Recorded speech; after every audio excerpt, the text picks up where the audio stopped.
Shalom, shalom, bien-aimés frères et sœurs en Jésus-Christ. C'est votre frère en Christ, Saint-Clair, qui revient vers vous avec cet autre témoignage que le Saint-Esprit lui a mis à cœur de rendre pour sa gloire. L'Éternel a accompli le prodige dont je vais parler il y a 4 années de cela. Cependant, c'est pendant que j'étais en retraite spirituelle dans sa présence qu'il m'a instruit et inspiré sur ce que je devais dire. Avant d'entrer dans ce témoignage, nous allons recommander cette œuvre à son maître par une prière. Père éternel, toi le maître de toutes choses et de nos vies, toi qui produis en nous le vouloir et le faire selon ton bon plaisir, je te loue, je te bénis de ce que tu m'as mis à cœur de porter ce témoignage en ce jour de grâce pour ta gloire. Je te prie de prendre le contrôle total de mon être et de me conduire toi-même dans tout ce que ma bouche s'apprête à dire. Que seule ta présence m'anime, que ton Saint-Esprit me remplisse et me donne de demeurer fidèle dans mon témoignage. C'est au nom de ton Fils, notre Seigneur, notre Sauveur Jésus-Christ de Nazareth que je t'ai prié. Amen. Bien-aimés, notre Seigneur Jésus-Christ nous dit dans Matthieu au chapitre 18, du verset 15 au verset 17, ce qui suit. Si ton frère a péché, va et reprends-le entre toi et lui. S'il t'écoute, tu as gagné ton frère. Mais s'il ne t'écoute pas, prends avec toi 1 ou 2 personnes afin que toute l'affaire se règle sur la déclaration de 2 ou de 3 témoins. Verset 17. S'il refuse de les écouter, dis-le à l'Église. Et s'il refuse aussi d'écouter l'Église, qu'il soit pour toi comme un païen et un publicain. C'est selon cette parole que nous avons voulu régler un grave problème que le Saint-Esprit nous avait révélé dans notre entourage familial en 2021. Nous avions découvert par la grâce du Seigneur que l'un de nos proches s'adonnait à des pratiques homosexuelles, particulièrement à la sodomie. Très touchés par cette découverte inattendue, nous avons prié et le Saint-Esprit m'a mis à cœur, par sa grâce, de rencontrer ce proche discrètement, lui et moi, afin de lui faire part de la découverte des preuves que j'avais et de l'amener à abandonner une telle voie qui est celle de la perdition absolue. Je pris donc rendez-vous avec ce proche à mon lieu de service un dimanche dans un environnement calme où nous serions juste lui et moi, sachant que c'était quelqu'un de plus jeune et de moins fort que moi. Nous voulions dans un premier temps appliquer Matthieu 18, verset 15. Une fois dans mon bureau, je l'ai rassuré, nous avons échangé sur l'état de nos familles respectives et bien d'autres choses. Puis je lui ai demandé de me pardonner de prendre de son temps de repos un dimanche, car ce que j'avais à lui dire me préoccupait beaucoup et le concernait. Je lui ai donc fait savoir comment j'ai découvert la double vie qu'il menait avec des êtres de même sexe. Il était dépassé, surpris. De là où il était assis dans la chaise, il s'effondrait presque, très surpris de savoir que la vie qu'il menait depuis quelques années déjà, en toute quiétude, venait d'être mise à nu. Je lui ai parlé de la parole de Dieu, de la haine profonde du Seigneur d'un tel péché. je me suis proposé de l'accompagner dans le processus d'abandon d'une telle vie qui, à coup sûr, lui fermerait les portes du ciel.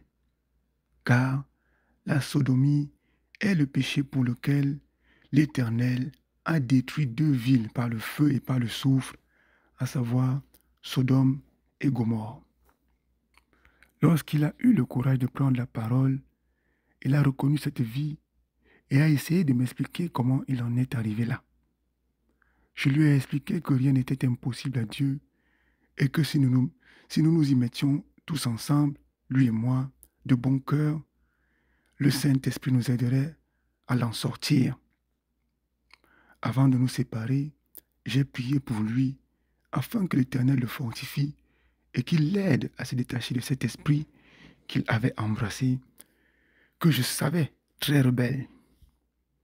Nous nous sommes promis de rester en contact permanent et de nous voir plus souvent, malgré nos emplois du temps distincts, car lui également travaille dans un domaine différent du mien.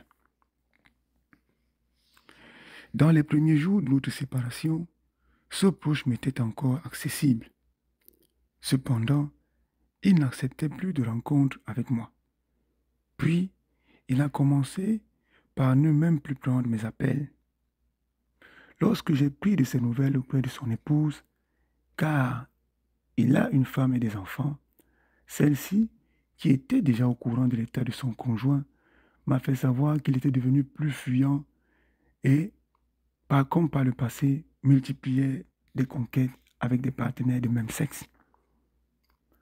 Je résolus alors de ne pas garder cette affaire pour moi tout seul, mais de prendre avec moi quelques responsables de la famille qui lui sont proches, afin qu'ensemble, dans la prière et l'accompagnement, nous aidions ce frère, selon Matthieu 18, verset 16. Mon épouse et moi, nous envisagions cette rencontre lorsque le malin, constatant que ces plantes abominables allaient être mises à nu, a voulu nous éteindre tous les deux en même temps. Samedi 5 juin 2021, mon épouse et moi, à cause de la pression professionnelle, avions décidé de faire une marche sportive. Nous retournions déjà à la maison, marchant sur le trottoir gauche de la route et ayant en face de nous les véhicules qui allaient dans le sens opposé au nôtre, comme le recommande le code de la route. Il se trouve alors qu'un véhicule de marque Toyota, type pick-up, double cabine, qui allait dans le même sens que nous, donc qui roulait du côté droit de la chaussée, a quitté son côté comme ayant perdu sa direction. Mon épouse était à ma gauche et j'étais à côté de la route. Le véhicule en furie devait nous ramasser tous les deux simultanément sans nous laisser une possibilité de survie. Je n'en étais pas conscient, ma femme non plus. Nous devons nos vies respectives à Jésus-Christ qui a opéré un miracle inimaginable. Tout s'est passé en une fraction de seconde. J'ai senti quelque chose venir dans mon dos et voulant me retourner pour regarder ce que cela pouvait être, j'ai tout simplement vu un taxi apparaître entre le pick-up qui nous fonçait dessus et nous. Un taxi est apparu là et a pris tout le choc qui nous était destiné. Le choc était si violent que mon épouse et moi-même avons été emportés par le souffle de l'accident. Nous avons été transportés comme entre des mains invisibles qui nous ont fait franchir une haie de fleurs qui était à notre gauche, à nos pieds, d'environ un demi-mètre, sans aucun effort, et cette main invisible nous a collés à la barrière qui se trouvait là, sans aucun dommage corporel. Le miracle accompli par Jésus-Christ pour préserver nos vies, le voici. Au moment du choc entre les deux voitures, les lois de la physique ne se sont pas appliquées, car le véhicule pick-up qui arrivait avait beaucoup de vitesse et était beaucoup plus costaud que la voiture qui s'est interposée. Il s'est fait intercepter par un véhicule de marque Toyota Starlet. Cependant, le pick-up n'a pas entraîné le véhicule Starlet dans sa trajectoire comme la physique l'aurait expliqué. S'il l'avait entraîné, au moins nos jambes auraient été bousculées par le taxi et elles auraient certainement été brisées. Au lieu d'être entraîné, le véhicule Toyota Starlet s'est plutôt soulevé dans le vide, mais sur place, il est monté dans l'air à une hauteur d'environ 1,5 m au point où son pneu avant droit a touché mon épaule droite. Puis le taxi est retombé au même endroit, comme bloqué et interdit de s'avancer plus que cela. C'est le souffle de ce choc qui nous a emportés. Je me souviens avoir dit deux choses. Jésus-Christ, lorsque j'ai tourné la tête pour voir le taxi effleurer mon épaule droite, puis j'ai dit, Dieu est fort lorsque la main invisible nous a déposés sur le mur. Dans le taxi, il y avait 3 passagers traumatisés et blessés pour certains. Le chauffeur du taxi était coincé dans la voiture car le pick-up avait frappé de son côté. Lorsque les passants, la police et nous-mêmes avons réussi à le sortir de la voiture, il était gravement blessé avec la jambe gauche fracturée d'une fracture ouverte et très visible. C'était douloureux à voir. Nous étions comme perdus dans un premier temps, mais le Saint-Esprit nous a rapidement remis les esprits en place pour que nous puissions porter secours aux blessés. C'est après cela que l'Esprit Saint nous a fait comprendre la raison pour laquelle nous avons failli perdre nos vies. Le malin ne voulait pas que nous révélions les affres qu'il accomplissait et qu'il faisait accomplir par notre bien-aimé au travers de cette abomination de la sodomie qu'il lui faisait faire. Il a voulu nous effacer, mais Jésus-Christ a accompli l'impossible pour nous tirer de son étreinte. Comme le jeune Eutychus dans Actes au chapitre 20, verset 29, Satan avait déjà décidé de notre sort, nous étions déjà considérés comme morts pour lui. Cependant, Jésus-Christ nous a ramenés à la vie en interdisant que nous ayons même une simple égratignure dans un accident qui nous visait, ce qui fut le sujet d'une grande consolation. Nous avons compris que notre mission devait se poursuivre et que le Seigneur, qui était avec nous depuis le départ, nous y encourageait. Il nous a mis à cœur de rapprocher la date de la rencontre avec ce proche et quelques parents. Par la grâce du Seigneur, tous étaient là. Et le cas leur fut porté. Face à la résistance et à la rébellion de l'esprit qui agit dans ce proche parent, le cas fut porté jusqu'à l'église, conformément à Matthieu 18, verset 17. L'Éternel est miséricordieux, il poursuit son œuvre dans la vie de son enfant. Bien-aimés, j'aimerais par ce témoignage inviter les frères et les sœurs à faire les choses selon les instructions du Seigneur, selon sa seule et unique volonté. Si vous faites les choses par vous-même, sans suivre les instructions du Seigneur, vous vous retrouverez seul dans les épreuves auxquelles vous ferez face. Si nous avions abordé ce problème par la chair, agissant selon les stratégies humaines, le secours et la main divine auraient pu nous faire défaut au moment de l'épreuve. Mais puisque nous étions dans sa volonté, dans sa parole, l'Éternel Dieu nous a couverts et a opéré un prodige aux yeux de tous les témoins, au point où tout le monde était surpris de ce qui s'était passé. Mes frères, mes sœurs en Jésus-Christ, demandons-nous toujours dans cette vie à quelle parole de Dieu obéit l'acte que nous posons, à quelle instruction nous sommes en train de suivre.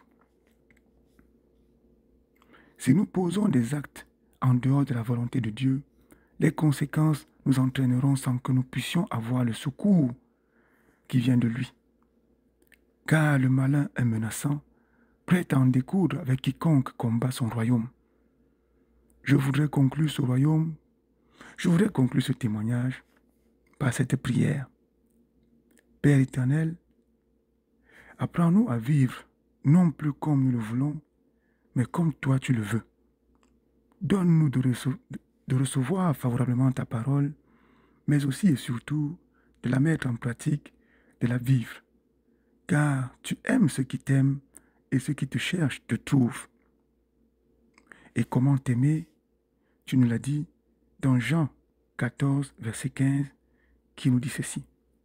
Si vous m'aimez, gardez mes commandements. Donne-nous de garder tes commandements et de les vivre afin que ta main demeure sur chacun de nous tous. Que ce témoignage puisse éclairer, édifier et encourager un frère, une sœur, un bien-aimé, une bien-aimée sur le chemin de l'obéissance à la parole de notre Seigneur. C'est au nom puissant et glorieux de ton Fils, notre Seigneur et notre Sauveur Jésus-Christ de Nazareth, que je t'ai ainsi prié. Amen. Que la grâce de notre Seigneur vous donne de recevoir favorablement ce témoignage et que ce témoignage vous bénisse abondamment. Soyez tous puissamment fortifiés en Jésus-Christ. Shalom, shalom, shalom.